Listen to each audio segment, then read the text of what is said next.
Avant,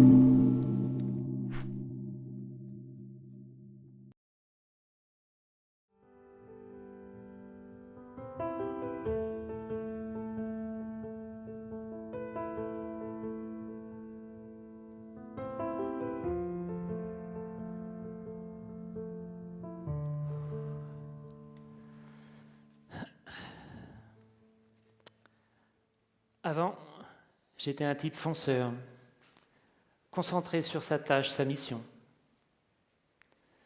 Avant, j'étais un peu bourrin. Je suis bélier de signe, ça doit jouer. La première fois que mon chef m'a dit « j'aimerais féminiser le codir », je me suis dit « oh là là, quelle idée saugrenue, ça va lui passer ». Avant, je m'intéressais peu aux gens, à leurs états d'âme. Je doutais même de mes capacités à nouer des relations chaleureuses. Je pensais que la mécanique froide était efficace. Avant, j'allais au boulot parce que j'avais une famille à nourrir. Il y avait l'énergie du faire, mais pas de plaisir. Le pourquoi je bosse, le ça mène où, c'est des questions que je ne me posais pas. Avant, j'aurais pas pu témoigner. Ça, c'était avant. Avant ? Avant quoi ? Avant que l'entreprise me transforme. Dans mon enfance, je me suis formé à être occupé. Et oui, très vite, je me suis retrouvé seul à la maison. Mes frères et sœurs étaient plus grands, alors fallait bien que le petit bonhomme, il s'occupe. Mes parents avaient un petit négoce de vin, la cave était près de la maison, alors c'était simple, quand je rentrais de l'école, du collège, du lycée, un peu la même routine, des bouteilles lavées, du vin à étiqueter, des clients à livrer. Matin, midi et soir, on parlait boulot.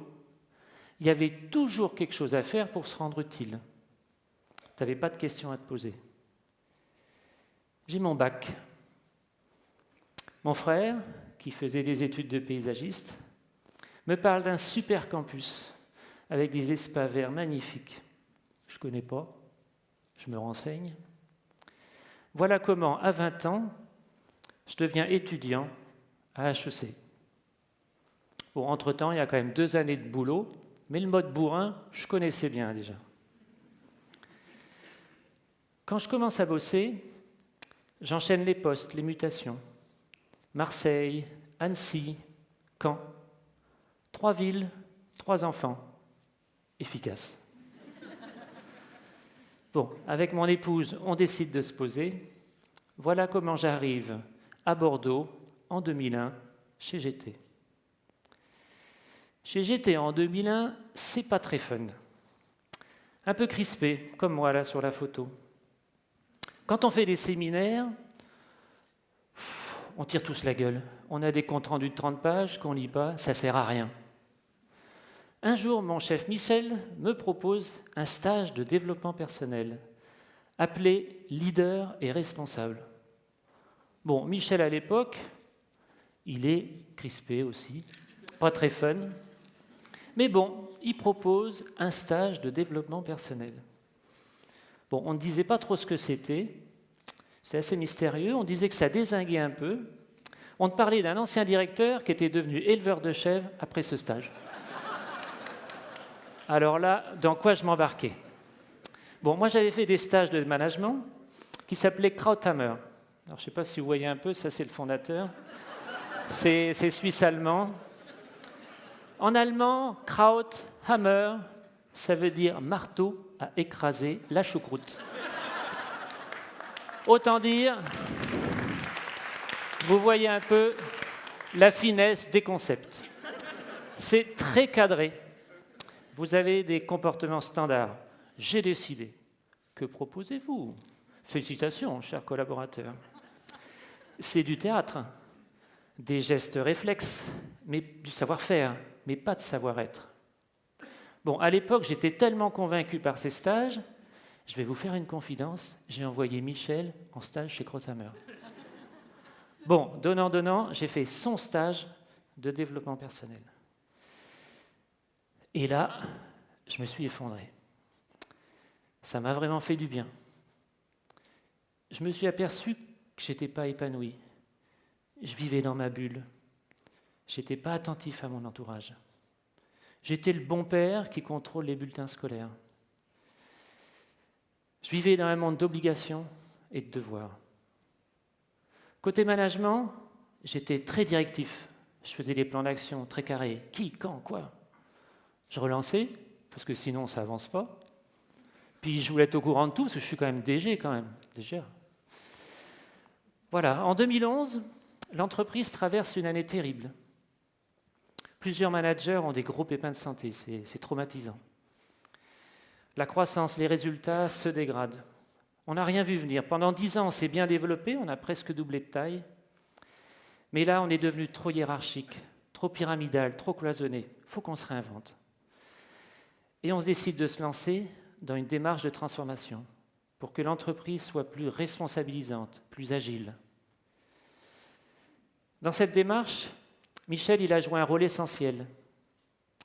À travers sa propre transformation, il nous a transformés et il a transformé toute l'entreprise. Chapeau. Moi qui suis très proche de lui, je l'ai vu évoluer. Du doute, il est passé à l'audace, de la crispation à la confiance. Un jour, qu'on revenait d'un beau séminaire EVH au Maroc, il m'a proposé qu'on se tutoie. J'avais pas osé le demander, mais ça m'a touché. Et honnêtement, qu'est-ce que c'est plus sympa. Il a fait un 360, il l'a diffusé à toute l'entreprise. Changement radical. Michel et moi, on est très proches, et pourtant, on est très différents. On a fait un profil MBTI, je suis son exact opposé. Il est patient, et moi, ça ne va jamais assez vite.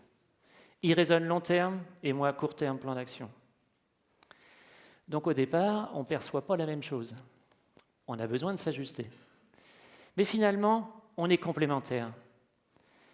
Il a besoin de moi pour traduire son rêve en concret, et moi, j'ai besoin de lui, parce que sans vision, on n'irait nulle part.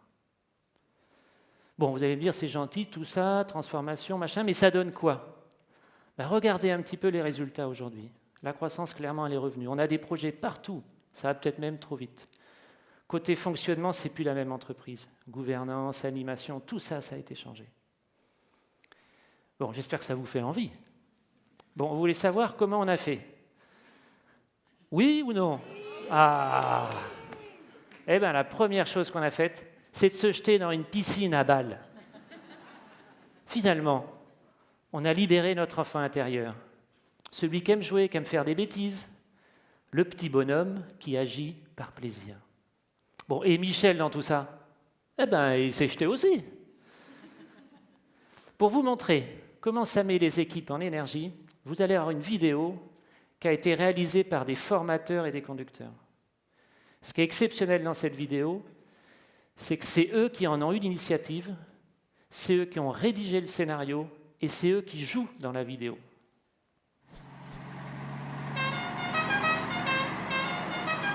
Je suis conducteur frigo chez GT. Ça fait 10 ans que je fais ce métier. Avant, j'embauchais tout le temps en retard, sans m'échauffer.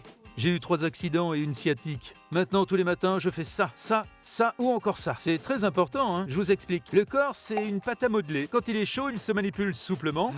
Quand il est froid, il se casse. Avant, je filmais le plus rapidement possible. Pressé de rentrer et retrouver mon canapé.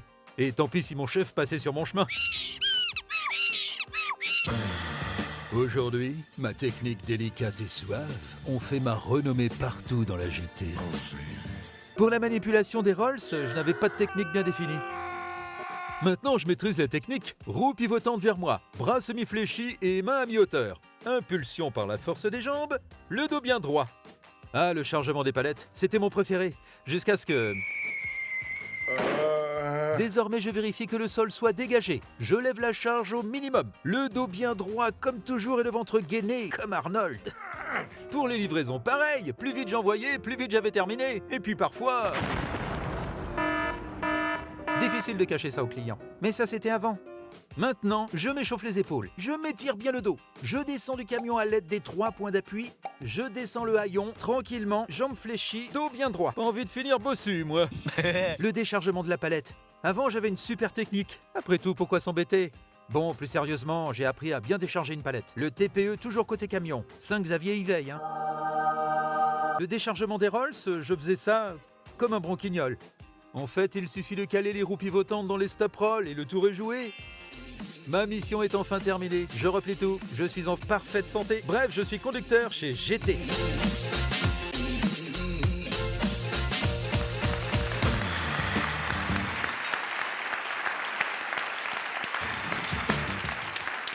Ouais, vous pouvez les applaudir. Vous voyez un peu ce qu'on récupère avec de la confiance. Vous voyez cette démarche, j'y adhère à 100%. Donner du pouvoir aux équipes, c'est du bon sens. Parce qu'on est d'accord, la valeur, ça se crée d'abord sur le terrain. Alors moi qui faisais peu attention aux gens, j'essaie de faire plus attention. J'ai compris que les attributs du pouvoir, ça crée de la distance et du désengagement. Et ça épuise les chefs. J'ai compris que je m'attachais à ces signes de pouvoir parce que ça flatte mon ego, parce que ce sont des marques de reconnaissance. Mais finalement, la seule reconnaissance qui vaille, c'est la reconnaissance de soi. Alors il y a des moments où je m'interroge sur mon rôle, c'est pas toujours simple. Quand il y a un problème, quand ça traîne, j'y vais pas. Comment concilier confiance et exigence? C'est franchement pas simple. C'est une démarche, un chemin de discernement, mais ça me fait grandir. Je dirais même, ça me rajeunit. C'est quand même plus sympa qu'avec une cravate, non? D'ailleurs, c'est cette photo que vous devriez avoir dans le programme, mais on ne voulait pas spoiler, comme disent les jeunes. Je crois d'ailleurs, dans cette petite bourse ici, vous avez des photos adhésives du vrai Pascal. Il faudra venir les chercher. Voilà, vous pouvez les coller dans votre programme, parce que c'est cette image que je veux que vous gardiez de moi. Voilà. Alors bien sûr, quand on parle de démarche de transformation, il faut rester humble et vigilant. Mais je suis sûr que l'entreprise GT est en mouvement. Je me dis au fond de moi que le grand-père de Michel, il doit être fier de voir son entreprise se renouveler sans renier son passé. J'en reviens toujours pas de l'évolution de Michel. Il m'invite à aller plus loin. Pascal, prends du temps pour toi. Pascal, fais de la méditation après le déjeuner. Voilà, j'en reviens toujours pas de cette chance que j'ai de réfléchir sur moi. C'est un beau chemin et je vous invite tous à le faire. Et pour moi, le moment est juste. Mes enfants sont grands, ont quitté la maison. J'éprouve le besoin de donner du sens à ce que je fais et à ce qui me reste à faire. Maintenant, je suis plus attentif aux gens, à mon entourage. Je découvre des choses que mon épouse Adeline me dit, auxquelles je ne faisais pas attention avant. Ses attentions, sa bienveillance, ses conseils. Bien sûr, le rôle des femmes dans un codir, c'est une évidence. Voilà. Quand j'étais gamin, je croyais qu'on ne m'aimait pas. Alors j'en faisais des caisses, comme on dit. Des caisses de vin, pour qu'on m'apprécie. Maintenant, je me méfie de mes premières réactions. Quand le petit bonhomme besogneux revient et pointe le bout de son nez, je le regarde, je lui dis « Qu'est-ce que tu viens faire là? Allez, retourne dans ta cave. » Mais j'accueille l'enfant au grand cœur qui est à l'intérieur et qui me dit « Pascal, arrête de te mettre la pression. T'as pas été bon. Et alors, t'es un mec super. » Merci.